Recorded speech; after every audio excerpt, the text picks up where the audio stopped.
Selamat malam, hari ini saya akan jelaskan tentang dasar-dasar intelijen bisnis, yaitu database dan manajemen informasi. Nah, di sini ada kasus pembuka. Banco de Crédito del perlu dengan pengelolaan data yang lebih baik. Nah, Bank de Crédito de Peru merupakan bank swasta terbesar di Peru yang menawarkan jasa investasi dan layanan retail perbankan lainnya, termasuk pengelolaan sekuritas, akun bank, kebijakan polis asuransi, kartu kredit, dan sebagainya ya. Meskipun BCP telah tumbuh dan sukses, namun kinerja bisnisnya terhambat oleh sistem informasi yang kuno, yang menjadikannya sangat sulit untuk menggunakan data secara efisien untuk kinerja operasional dan pelaporan. Seiring berjalannya waktu, berbagai departemen dalam BCP telah memiliki sejumlah besar aplikasi untuk mendukung proses administrasi, sumber daya manusia, dan akuntansi yang tidak saling terintegrasi. Nah, pada masa lalu, BCP menggunakan kertas dalam jumlah besar untuk merekonsiliasi data mereka yang ganda, serta tidak konsisten untuk dikumpulkan dan dilaporkan kepada pihak manajemen. Solusi ini sangat memakan waktu dan mahal serta menghambat departemen TI di perusahaan tersebut untuk menghasilkan pekerjaan yang bernilai lebih tinggi.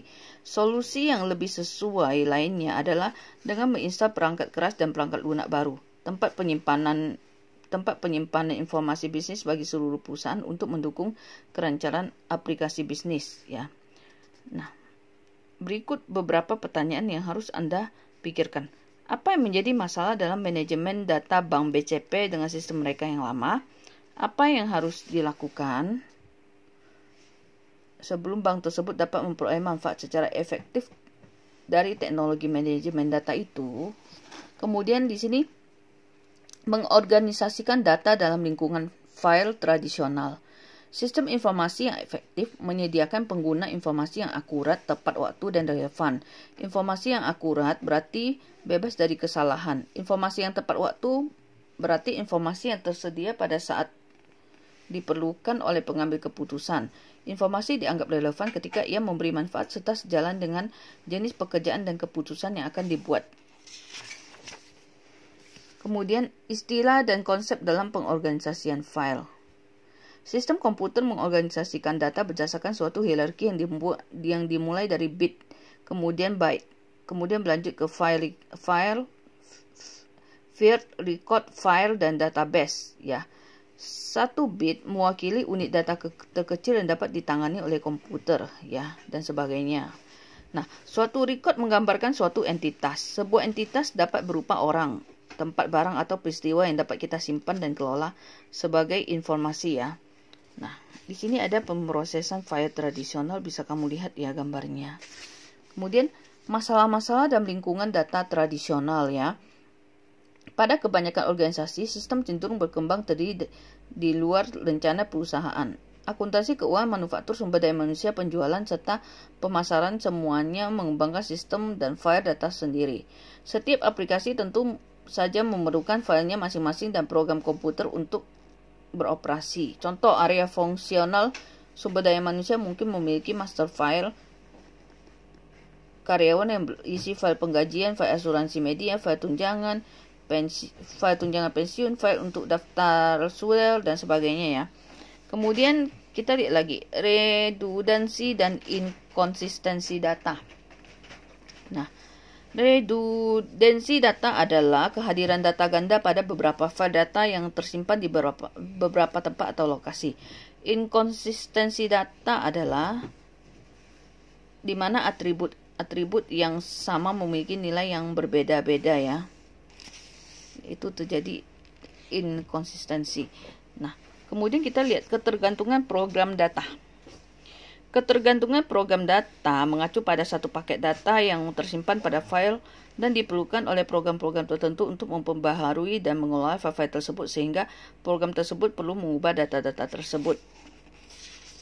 Kemudian kita lihat lagi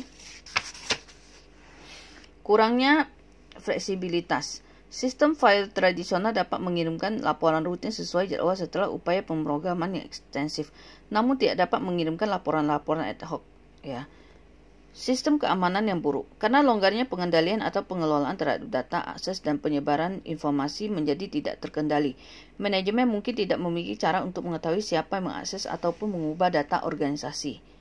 Kurangnya ketersediaan dan pendistribusian data ya. Karena bagian-bagian informasi yang terdapat pada file-file yang berbeda dan bagian-bagian organisasi tidak dapat dihubungkan satu sama lain, jelas adalah tidak mungkin untuk mendistribusikan dan mengakses informasi pada waktu yang bersamaan. Kemudian kita lihat lagi pendekatan database untuk pengelolaan data ya. Teknologi database banyak menyelesaikan masalah-masalah pada organisasi yang menggunakan sistem file tradisional ya.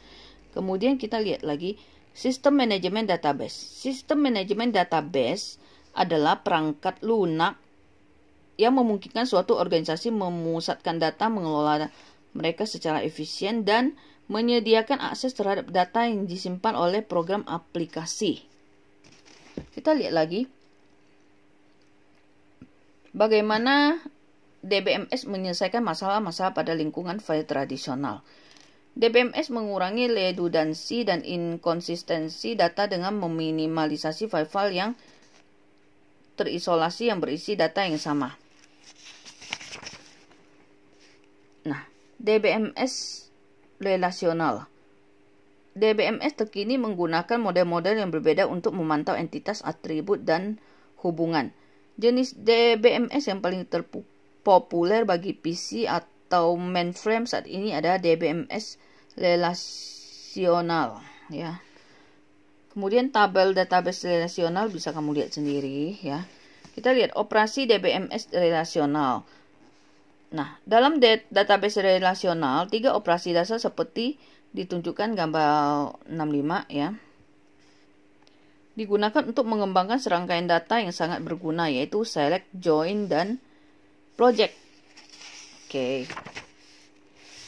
Nah, database non-relasional dan database pada sistem cloud computing. Lebih dari 30 tahun, teknologi database relasional telah menjadi standar emas. Cloud computing volume data yang belum pernah ada sebelumnya, beban pekerjaan yang begitu besar untuk layanan web, serta kebutuhan untuk menyimpan data jenis baru memerlukan alternatif database. Selain model lama dari database relasional dalam mengorganisasikan data guna membentuk tabel, kolom, dan baris. Ya. Kemudian kita lihat kapabilitas sistem manajemen database. Suatu DBMS selalu menyertakan perangkat untuk mengorganisasikan, mengelola, dan mengakses data pada database. Dan hal yang paling penting adalah bahasa untuk mendefinisikan kata, kamus data, dan bahasa untuk memanipulasi atau memodifikasi data. Meminta data dan melaporkan. DBMS menyertakan perangkat untuk mengakses dan memanipulasi informasi pada database. Sebagian besar DBMS memiliki bahasa tersendiri yang disebut bahasa manipulasi data ya. Nah, kemudian kita merancang database. Untuk merancang database, Anda harus memahami hubungan antar data, jenis data yang dikelola pada database, bagaimana data tersebut akan digunakan, serta bagaimana organisasi perlu diubah untuk mengelola data dari perspektif lengkap seluruh perusahaan. Ya. Kemudian normalisasi dan diagram relasi entitas. Rancangan konseptual suatu database menggambarkan bagaimana elemen-elemen data pada database dikelompokkan. Proses perancangan tersebut mengidentifikasi hubungan antara elemen data dan cara paling efisien dan mengelompokkan elemen-elemen data untuk menjawab kebutuhan informasi suatu organisasi bisnis ya. Kita lihat lagi. Memanfaatkan database untuk meningkatkan kinerja bisnis dan pengambilan keputusan.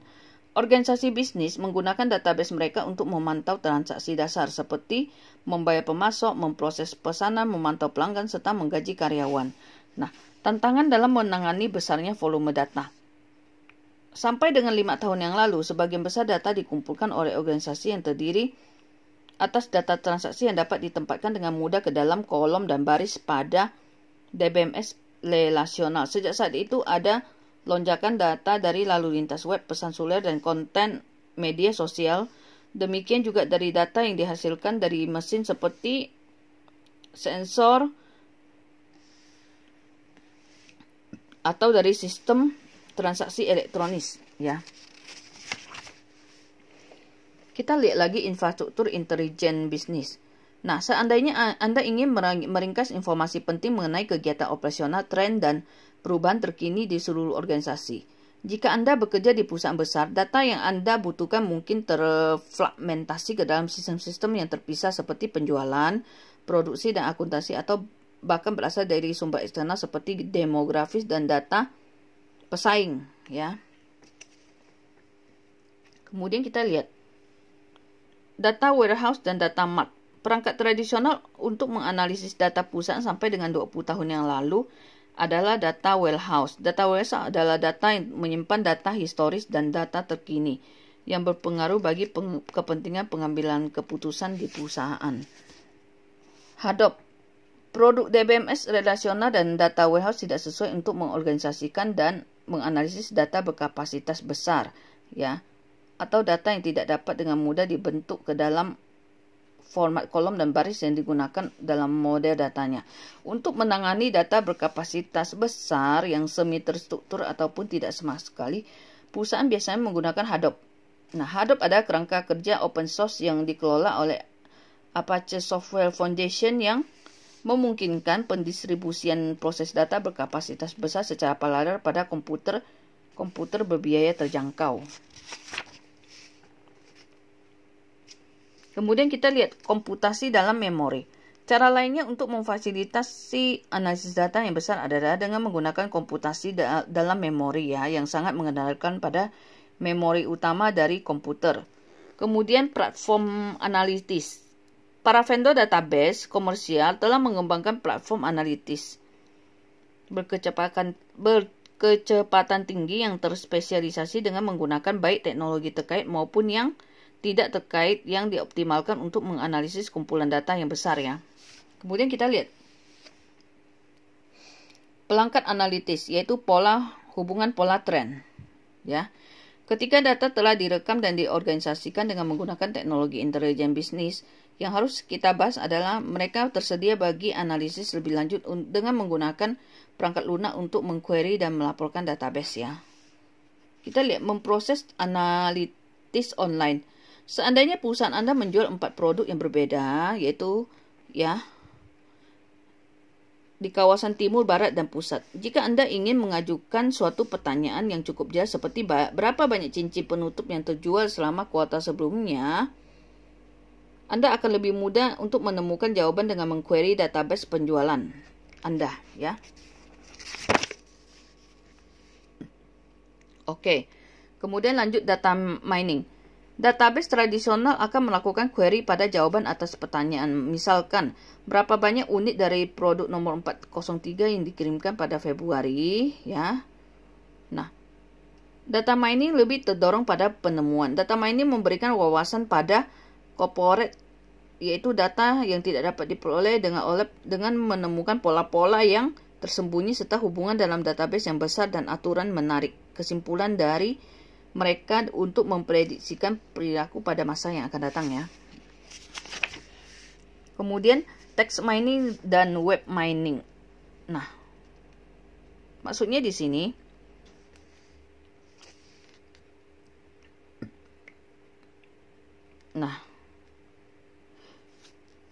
perangkat text mining sekarang tersedia untuk membantu bisnis dalam menganalisis data tersebut. Alat-alat bantu ini dapat mengekstrak elemen-elemen kunci dari rangkaian data yang besar yang tidak terstruktur, menemukan pola dan hubungan, dan meringkas informasi, ya. Oke. Kemudian di sini ada sesi interaktif teknologi, yaitu data yang besar memberikan imbalan yang lebih besar, ya. Sekilas ini, ya, perusahaan saat ini berhadapan dengan menurunnya data dari media sosial, mesin pencari, dan sensor, sama halnya sumber-sumber tradisional, ya. Nah, Terdapat batasan dalam menggunakan data besar. Memahami angka-angka tidak serta-merta berarti bahwa informasi yang benar sedang dikumpulkan atau bahwa orang-orang tersebut akan mengambil keputusan dengan lebih cerdas ya. Nah, di situ ada pertanyaan studi kasus ada 5, bisa kamu coba ya. Oke. Nah, sesi interaktif teknologi itu menggambarkan pengalaman organisasi sebagaimana mereka menggunakan alat bantu analitis dan teknologi intelijen bisnis yang sudah dibahas ya. Oke, sampai di sini dulu. Terima kasih dan selamat malam.